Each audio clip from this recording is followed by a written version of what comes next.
What if I told you that Amazon Games were told that the new World Aeternum announcement would not be well received, and yet they did it anyway? That's what we may have just found out yesterday. So let's jump in, let's talk about it. There has been quite a scathing sort of overview by a website called Massively Overpowered, Massively OP. I will leave a link in the description. And basically what this is, it's a lot of the journalists going through, talking about what has happened, trying to put it in some kind of perspective, and in general, often just laying into the devs. Well, not the devs, well, the devs and the PR team, a bit of both. But I want to concentrate on this paragraph here by Andrew Ross. So first, they obviously talking about New World Aeternum and the announcement. And they say, what I think Amazon may have forgotten is that your community is both your greatest ally and fiercest enemy. And I think we have seen that. The Steam reviews, the very negative comments all over Reddit, YouTube, Twitch, everywhere. Content creators are angry.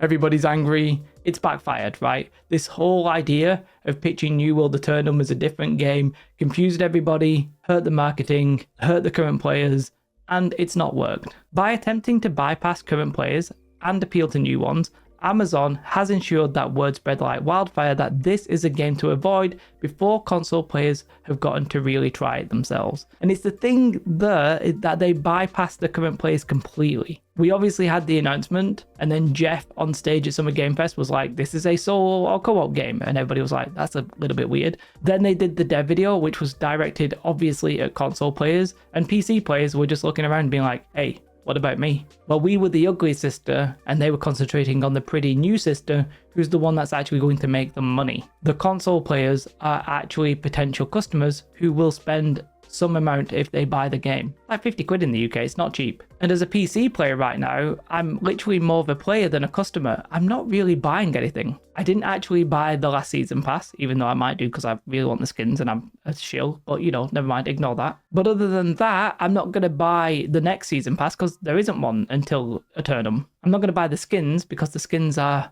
mostly ugly. We're players, not customers, and we're not helping the bottom line. Console, on the other hand, well, you know, hey, it's time for you guys to get milked. They want your money. They're coming for it. They're going to do some big advertising for it, and they might get some. But as all of this hurt because as this wildfire has spread, will console gamers even bother at this point? That's a big, big question, and one I don't know the answer to. The big part in this article for me is this line here. As a side note, attempting to sell this to the press as a new game didn't win Amazon any points either.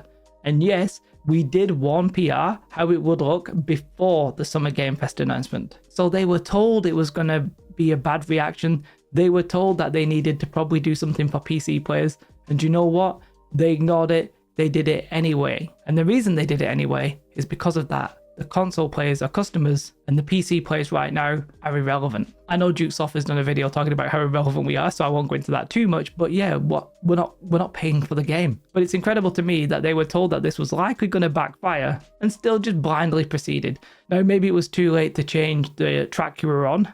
Maybe they just have to commit to it, but they definitely committed. What's funny is this line here. The game I played at Summer Game Fest isn't bad enough to warrant the announcement tactic we saw. So what they're saying here is that the game's actually okay. You don't need to try and con people. I mean, that's good news if you're going to stick with New World. If you're not, then, you know, the damage is already done. At this point, I sort of think that they may as well stick with the plan. Trying to appease the PC players may distract from the console marketing. I sort of feel like the damage is done. Just stick with like marketing mainly to the console players and then try and win back your PC audience.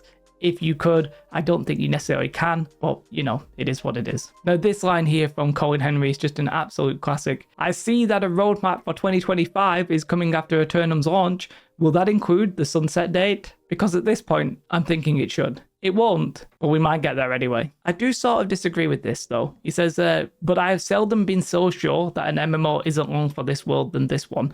I agree, but I also disagree. New World will keep being alive because they can't really risk the damage to Lord of the Rings. That's not to say that they'll make an absolute shed ton of content, and it might indeed be sort of like sunset or maintenance mode at some point. My personal theory is that Romania will end up taking the main part of the work, and then the Irvine team will just do Lord of the Rings. But I don't think it's going to happen anytime soon, but the fact that people are talking like this, yeah, that's not a good look. Brianna Royce says this: the messaging and the marketing on this was so bad, unforced errors stacked on top of own goals. I've seldom seen a bigger train wreck, and I've been covering MMOs for Massively OP for 14 years. It's been an absolute disaster. There's no two ways about it. It's been awful. It might be by the time that actually console arrives, maybe all of this will be forgotten. Sort of feel like that won't be the case. Amazon will be hoping it is the case, but I can't imagine that being so. Now, as for me, I'm in a bit of a tricky situation. I think I was just watching Duke's Off, who says he's going to stick with New World.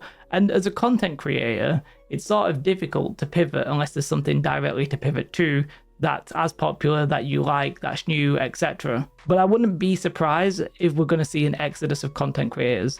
I think Mikro's maybe off doing Albion already. He's not hanging around. In one of his videos, he was very much throwing a lot of shade at the devs, and who can blame him? Duke, I think has said he's sticking around.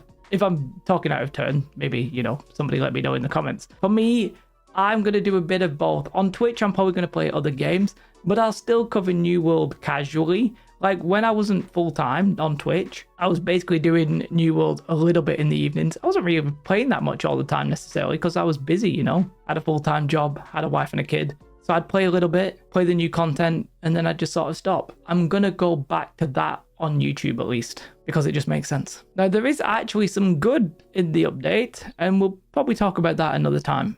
For now, I just wanted to address this because I think it was funny that they knew it was bad, they did it anyway. Somehow that's both impressive and disastrous all at the same time. Quite exceptional, quite exceptional. I very much recommend this reading. It's a good reading page, this one. Everybody is relatively fair, balanced, nothing crazy. For me, this will probably be my last doomer video kind of thing. Probably go on to more positive things, even though it'll always be tinged with a bit of like, hey, is this really enough? It's not, obviously, but we're going to talk about it anyway. For now, let me know your thoughts in the comments below. Big shout out to my Patreons. I really appreciate you guys. If you want to come talk to me about this on Twitch, then I will be talking about everything New World. Even if I'm playing other games at the time, feel free to talk to me about New World.